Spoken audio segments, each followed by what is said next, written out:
അണ്ണാമലയുടെ വിഷയത്തിൽ ഒരു അഭിപ്രായം പറയണമെന്ന് തോന്നി.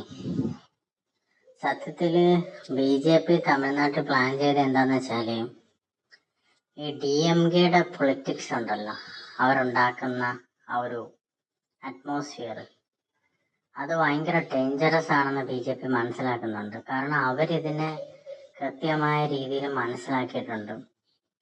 കാരണം ഈ ഹിന്ദുത്വ ബേസ് ആണ് BJPയുടെ ശക്തി എന്നുള്ളത് DMKക്ക് നല്ലോണം അറിയാം.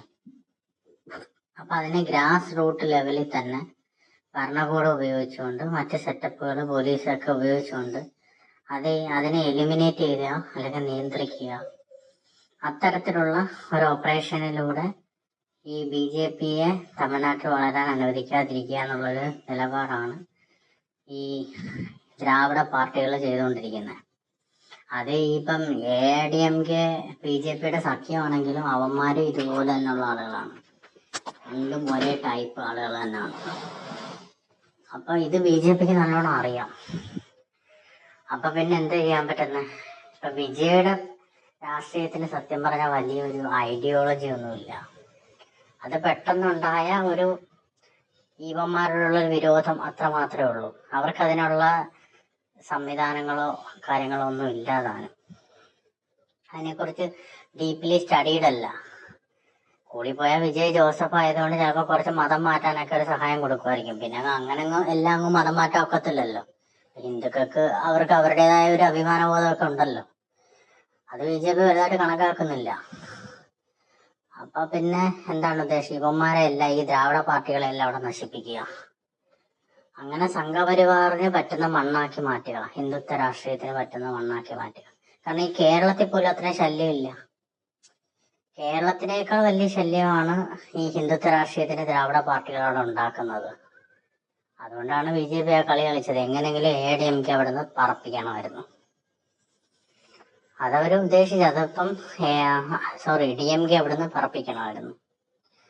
അപ്പൊ AIADMKക്ക് സഖ്യമാക്കിയിട്ട് ആ സഖ്യം വേണം, അല്ലെങ്കിൽ മൂന്നായിട്ട് മത്സരിച്ചു കഴിഞ്ഞാൽ DMK തന്നെ ജയിക്കും. കാരണം BJP കുറച്ച് വോട്ട് അവിടെ പിടിക്കും, AIADMK കുറച്ച് വോട്ട് പിടിക്കും, വോട്ടുകൾ ഭിന്നിച്ചു പോവും, DMK ജയിക്കും. നേരിയ മാർജിനിലായാലും എല്ലായിടത്തും അവർ DMK ജയിക്കും, ഇവർ അധികാരത്തിൽ വരും. അതുകൊണ്ട് ബുദ്ധിപൂർവമായിട്ട് ഇവന്മാർ ഒരുമിച്ച് നിന്നത് AIADMK വെച്ച ഒരു ഫോർമുലയാണ് അണ്ണാമലയെ അടുപ്പിക്കാൻ പാടില്ല.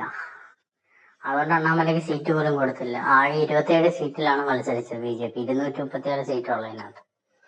പക്ഷെ അത് ഉദ്ദേശം കണ്ടു. കാരണം DMK ഔട്ടായി, TVK വന്നു. ഇനി പയ്യെ കൊണ്ട് ദ്രാവിഡ രാഷ്ട്രീയം അവിടെ തകരും. സൈഡിൽ കൂടെ ഹിന്ദുത്വ രാഷ്ട്രീയം, സംഘപരിവാറിന്റെ ഹിന്ദുത്വ രാഷ്ട്രീയം അവിടെ വളർത്തും. അതോടുകൂടി BJPക്ക് പയ്യെ അവിടെ അധികാരത്തിൽ വരാൻ വേണ്ടി പറ്റും. ഇതാണ് BJPയുടെ അവിടുത്തെ കണക്കൂട്ടല്. അപ്പൊ അണ്ണാമലയെ അവിടുന്ന് പുറത്താക്കുക അല്ലെങ്കിൽ രാജിവെക്കുക എന്നൊന്നും പറയുന്നത് BJP ആഗ്രഹിക്കുന്ന കാര്യമൊന്നുമില്ല. അണ്ണാമല ഇത് മനസ്സിലാക്കിയാൽ നല്ലതായിരുന്നു. പിന്നെ ഇതിനകത്ത് അണ്ണാമലയ്ക്ക് പറ്റിയൊരു പ്രശ്നം എന്ന് വെച്ച് കഴിഞ്ഞാല് അയാൾ ഇലക്ഷനിൽ ജയിച്ചില്ല, അതാണ് പ്രശ്നം. BJP അവിടെ 4 MLA വരെ ജയിച്ചിട്ടുണ്ട്, പക്ഷെ അണ്ണാമല തോറ്റുപോയി.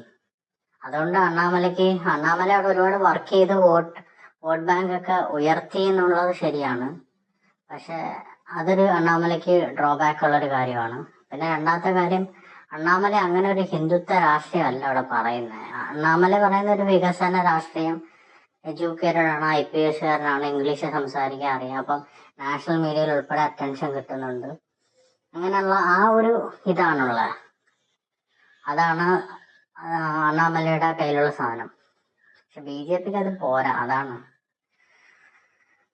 അപ്പം എനിക്ക് തോന്നുന്നു വെച്ച് കഴിഞ്ഞാല് അണ്ണാമലയെ തൽക്കാലം അയാളൊരു അധികാരമോഹിയാണെന്നുണ്ടെങ്കിൽ അയാളെ എന്തെങ്കിലും ഒരു സ്ഥാനം കൊടുത്ത് കേന്ദ്രത്തിൽ തന്നെ നടത്തുക, BJPയിൽ നടത്തുക. പിന്നെ അണ്ണാമലയെ അവിടെ ഉദ്ദേശിച്ചെന്ന് വെച്ച് കഴിഞ്ഞാൽ, അണ്ണാമല പറയുന്നത് എന്താണെന്ന് വെച്ച് കഴിഞ്ഞാല് ഇങ്ങനെ തന്നെ പോട്ടെ, DMK അങ്ങനെ തന്നെ പോട്ടെ, നമുക്ക് ഹിന്ദുത്വ രാഷ്ട്രീയം അല്ലാതെ വളർത്തിയെടുക്കണം, എല്ലാ സീറ്റിലും മത്സരിക്കണം, അങ്ങനെയുള്ളൊരിതായിരുന്നു. പക്ഷെ അത് പെട്ടെന്നൊന്നും നടക്കുന്നൊരു കാര്യമല്ല. കാരണം ഈ സ്റ്റാലിനോട് ഇരിക്കുമ്പം ഈ RSSനൊരു റൂട്ട് മാർച്ച് നടത്താൻ പോലും അവർ അനുമതി കൊടുക്കത്തില്ലായിരുന്നു. എപ്പോഴും കോടതിയിലൊക്കെ പോയി ഭയങ്കര വിഷയമായിരുന്നു അവിടെ, ഒരു തരത്തിലും ഒരിതില്ലാതെ. പിന്നെ ഇവര് കുറച്ച് നല്ല എസ്റ്റാബ്ലിഷ്ഡ് പൊളിറ്റീഷ്യനാണ്. വിജയ് പോലൊന്നും അല്ല, വിജയ്ക്കൊന്നും അത്രയ്ക്ക് കാര്യമൊന്നും അറിയത്തില്ല. വിജയുടെ കൂടെ ഉള്ളവന്മാർ പോലും അത്രയ്ക്ക് നല്ല എസ്റ്റാബ്ലിഷ്ഡ് പൊളിറ്റീഷ്യന്മാരൊന്നും അല്ല.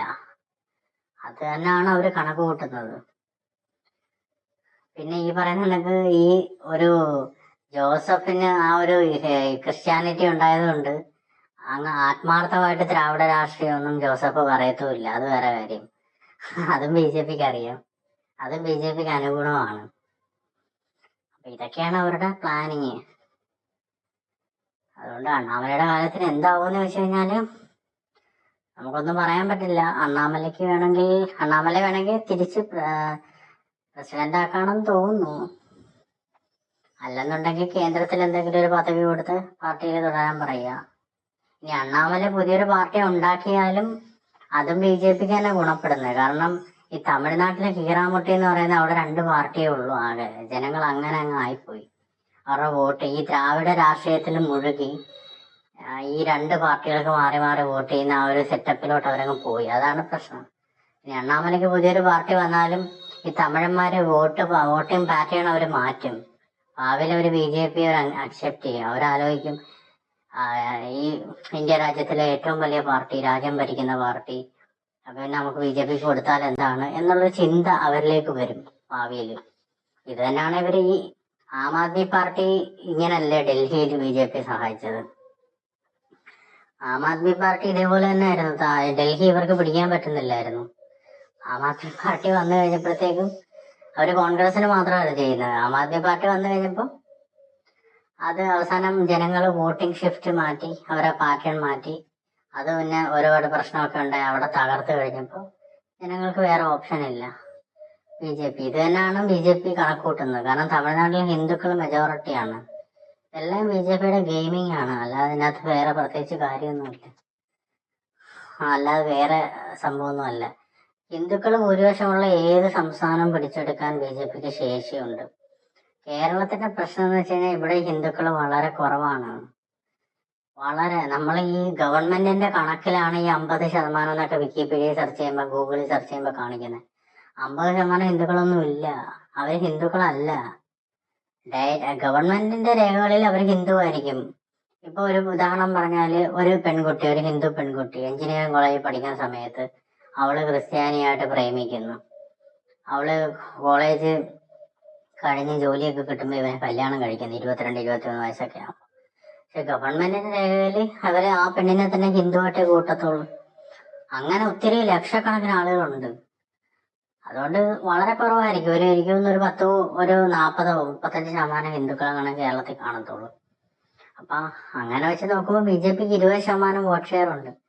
അപ്പൊ 40% ഹിന്ദുക്കളുള്ളതിനകത്ത് ആകെ പോൾ ചെയ്യുന്നതിന്റെ 20% വോട്ട് കിട്ടുന്നു എന്ന് പറയുമ്പോൾ ഏതാണ്ട് ഒരു 10-80% പേരും ബി ജെ പിക്കൊക്കെ വോട്ട് ചെയ്യുന്നുണ്ട്. കേരളത്തിൽ ബി ജെ പി വരാതിരിക്കാൻ വേണ്ടി ക്രിസ്ത്യാനികളും മുസ്ലിങ്ങളുമാണ് എങ്ങനെങ്കിലും പിടിച്ചു നിർത്തുന്നത്, LDF UDF എന്ന് വെച്ചാൽ. കാരണം ബി ജെ പിയുടെ ഈ ഹിന്ദുത്വ രാഷ്ട്രീയം ഏകദൈവ വിശ്വാസികൾക്ക് വലിയ തടസ്സമാണ്. കാരണം ഈ ഏകദൈവ വിശ്വാസികൾ അവരെ മതം മാറ്റം നടക്കുന്നവർ, അവർ വേറെ ഒന്നിനും അംഗീകരിക്കത്തില്ല. യേശു മാത്രം ഏകരക്ഷകൻ, ബൈബിൾ മാത്രം രക്ഷ, ഖുറാൻ മാത്രം രക്ഷ എന്നൊക്കെ പറഞ്ഞിരിക്കുന്നവന്മാരാ. അതാണ് അതിന്റെ കളി, അതാണ് അതിന്റെ പ്രശ്നം. കേരളത്തില് ബി ജെ പിക്ക് ഒരു മൂവ്മെന്റ് വേണമെങ്കിൽ അത് ക്രിസ്ത്യാനികളെ കൂടെ കൂട്ടാതെ ഒക്കത്തില്ല. അത് ഒറ്റയ്ക്ക് അങ്ങനെ എന്തായാലും എൻറ്റയർ ഹിന്ദു കമ്മ്യൂണിറ്റി ഇപ്പൊ ചോദിക്കും 35% ഉള്ളു അല്ലെങ്കിൽ 40% ഉള്ളെങ്കിൽ മൊത്തം ഹിന്ദുക്കളോട് വോട്ട് ചെയ്താൽ, അങ്ങനൊന്നും വരത്തില്ല. അങ്ങനൊന്നും ഒരിക്കലും സംഭവിക്കത്തില്ല. ഒരു 10%-15% വോട്ടെങ്കിലും, ഒരു 10% വോട്ടെങ്കിലും ക്രിസ്ത്യാനികളുടെ കയ്യിൽ നിന്ന് കിട്ടുന്ന ഒരു സിറ്റുവേഷൻ വരണം. അതാണ് ബി ജെ പി കണക്ക് കൂട്ടുന്നത്. മുസ്ലിങ്ങൾ പിന്നെ ചെയ്യത്തില്ല. ബി ജെ പിക്ക് ആഗ്രഹമുണ്ട് മുസ്ലിം ലീഗ് പോലും ബി ജെ പിയിലോട്ട് വന്നാല്, അവന്മാര് വരത്തില്ലല്ലോ. സത്യം പറഞ്ഞാൽ ഇസ്ലാമിക രാഷ്ട്രീയം ഉള്ളത് കൊണ്ടല്ലേ ഹിന്ദുത്വ രാഷ്ട്രീയം ഉണ്ടായത്. ഏകദൈവ വിശ്വാസികളാണ് ഈ ബാക്കിയുള്ളവരെയും കൂടെ വർഗീയവാദികളാക്കുന്നത്. ഇതൊക്കെയാണ് ഇതിന്റെ സംഭവങ്ങൾ.